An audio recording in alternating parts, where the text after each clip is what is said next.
Dad originally wanted to name our newest dog Kevin. That's my dad's name. Yeah, yeah, I know. I wanted it, but my brother and sister didn't really like Kevin, and so we settled on George, and that's his name now. Right, George?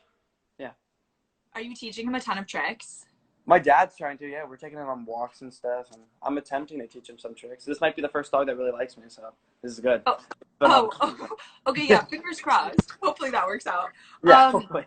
So I was just introing myself to everybody and then kind of giving an explanation of what this live series is all about. Basically, it's called Friends from Afar. And the whole point is that, like, just because we're all social distancing doesn't mean we can't still be social from afar. So we're catching up with all our friends, like you, my friend, and Thank you. just going to hang out for a little. Yeah, it's chilling, house partied up with all your friends, and it's the best. I know. So I was just about to ask, how are you keeping in touch with people? How are you staying sane while you're inside at home? What are you up to during this time? I mean, I'm having joint FaceTime calls with all my friends. We'll all like hop on at like 7 and just talk about life and what's happening. And I just can't believe this is happening though. It almost seems like a bad dream. It's crazy. No, it's crazy. I'm in New York City right now. Craziest place to be. The hub. But trying to stay calm, trying to stay safe, making sure we're all being responsible. That's what's important. So you mentioned the fact that you've been group FaceTiming, hanging out with all your friends virtually. I saw the other day, Peyton Elizabeth Lee posted a really funny Instagram series where she was catching up with the entire Andy Mac cast. It was the reunion we didn't know we needed. How was it catching up with her and all those guys? It was great. We've all been like so busy, so it's kind of, in a way, it's kind of nice that this happened for us because we all kind of got back to like talking and FaceTiming. Yeah. It was funny. Yeah, we got on House Party and we were like, oh my God, this is so weird right now. Yeah, it was so much fun. My Wi-Fi. No, you're good. Did you get the answer or should I repeat it? I'm here. So you've been catching up with all your friends. What have you been doing? Have you discovered any new hobbies, any new skills during this time at home? Yeah, Xbox. Man, I've been playing Xbox a lot. Yeah. With all my friends, I'll be playing I've gone through probably every single game because you can only play the same game for so long because you get bored of it. It's like, ugh. So I just move on to the next game and the next game after that. And now you have all the time in the world just to play. Yeah, and I'm saying it. Yeah, I mean, I'll be on for like 20 minutes and then it ends up being 3 hours, and it's like, oh, it's time to go to bed. Honestly, I don't blame you. And I feel too, like when you're so busy all the time, you work so hard. It's kind of nice now just to have this downtime, even if it's forced downtime, just to chill, play Xbox, watch TV. It's weird though.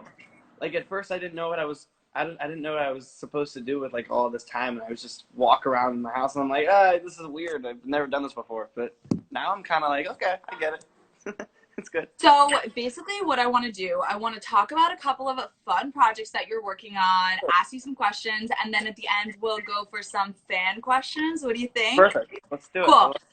So a second ago, I asked you about FaceTiming with Peyton, and she, like I said, was FaceTiming with the whole cast. It was this reunion that we didn't know we needed, like I said. Andy Mac, we just said goodbye to those Andy Mac characters less than a year ago, but people are already missing them so much. A couple years down the road from now, would you ever consider doing an Andy Mac reboot, like a spinoff in the way that High School Musical is back, Raven's Home is back? There's so many classic shows that we love that are back in a new way. Would you ever revisit the character of Jonah Beck 5 years from now? Of course, yeah, I would love to. Yeah, Jonah Beck's we're tight. We have talked about it. That'd be really awesome. But I mean, we'll see. We don't know what the future holds, but we've definitely been talking about it, and maybe Disney Channel will open up the idea. We'll see. All right, fingers crossed. Fingers crossed.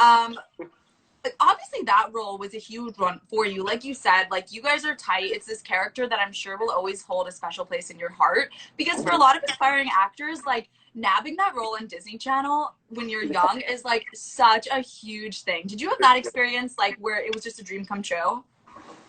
I grew up watching Disney Channel, so to me it was I got to check off one of my goals off my list of goals. So it was incredible, and I learned so much from the show, even about myself, and it was just a great experience. I mean, I wouldn't be able to be where I am if it wasn't for that show. So I'm really thankful for Disney Channel to give me that opportunity. It means a lot. Oscar. Oh, all the dogs. There's like so many dogs. Like you don't even like this. Yeah. Man, I'm so jealous. So on that same note, I think it's kind of one of those iconic things that everybody, whether you wanted to be an actor, even in the industry a little bit growing up, every single person at one point has stood in front of a mirror and said, I'm Allie Booth and you're watching Disney Channel, Yes, and literally drawn the ears. Sure. What was your Wand ID experience like? Like, give me the lowdown. What's it actually like to film one of those videos on Disney? I was so nervous. We were doing school that day, and they brought us in one by one, and and there's just like multiple cameras in the room, and there's like people telling you where you're supposed to put your arm, and it's just like a lot. And I was like, oh, but it was so cool. Like, it was weird. Like, everyone touched this wand. Like, Selena Gomez, like Demi Lovato, everyone. That's what I was going to ask. Do they hand you a physical wand? Like, is it a glow stick? What is it? It's just like like one of the Harry Potter ones. Like, no color, just like plain. Oh man, it's not like now. I thought it'd be like neon purple. I know. Yeah, that's a bummer. Yeah. Special. Okay, so you mentioned the fact that like that wand has been held by Demi Lovato, Selena Gomez, like so many icons. Yeah. And you said that you grew up watching Disney Channel. Who were some of the people that growing up you watched and really inspired you to kind of pursue this passion and, you know, try to go for the same kind of goal? I think the first experience for me was watching High School Musical. I was a huge Zac Efron fan, obviously. So I think that was really, after watching High School Musical, it's like, I want to be on Disney Channel. So definitely High School Musical, for sure. Zac Efron.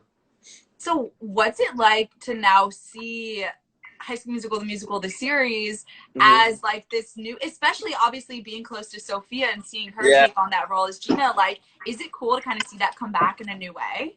Yeah, it's kind of crazy because in the time that we're in, most of at least my friends haven't even seen High School Musical, which is like weird.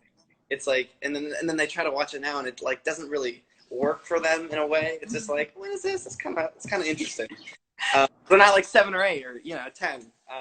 But now when they watch the series, it's like, oh, this is kind of cool because it's kind of like, I don't know. It's you can tell that it's like in our time now, and it just makes more sense. And just with the characters and the relationships, it just all works better. No, totally. So what was it about Zac Efron on screen that you really looked up to? I think it's just, I mean, for me, it's at least it kind of feels like we have the same, I don't know, we're just kind of the same person in some kind of ways. We just act kind of the same, and we're both, I guess, I mean, who? Zac Efron. Oh. Yeah. I was like, who? It was like Zac Efron. Who are you talking about? Who are you talking about? But yeah, I feel like we're both charming. We're both kind of very similar in those ways, especially when we act, which it was like, oh, that's kind of like me. Would you ever, like, is he one of the people that you would, like, die to work with one day? Do you have kind of that list of, like, either actors, producers, directors that, like, you're like, oh, one day I want to be working with them? For sure. He's definitely on my list, along with Leonardo DiCaprio, Timothée Chalamet, Brad Pitt. There's a yeah, he's on the list. Yeah, he's definitely on the list. Zach, you're on the list, buddy. Not leaving you out. Cut. It's all right. You made the cut. Maybe. Ooh, I'm sure he's watching right now, and he's just like so excited. He's just like, yeah. So on the same note of kind of like acting, last time you were in the Tiger Beat office, it was earlier this year at the beginning of 2020. We talked about the fact that like a lot of people don't know that you got your start in musical theater. Like those are really your roots, and like that's a huge passion of yours as well, like not just on screen stuff but on stage. Do you have a dream like Broadway role you would ever want to like go for? Well, I think the first time we went to New York, I saw Pippin. That was the first show we saw, and I've just been in love with the role ever since. And I would love to do Pippin on Broadway. If I was to go to Broadway, for sure, Pippin. And you were in Pippin when you were a kid, right? I wasn't Pippin. I was supposed to be Billy Elliot, but that didn't end up working because we did Andy Mack, so I had to go to Andy Mack instead. But yeah, good choice. I think it worked out in the end. It worked out. I'm like, I'm not that bummed that you didn't take that role because it made sense, like the where you ended up going. So Broadway's dark right now, but when it comes back, I'm hoping that one day we'll see a big Asher Angel debut. Be amazing. That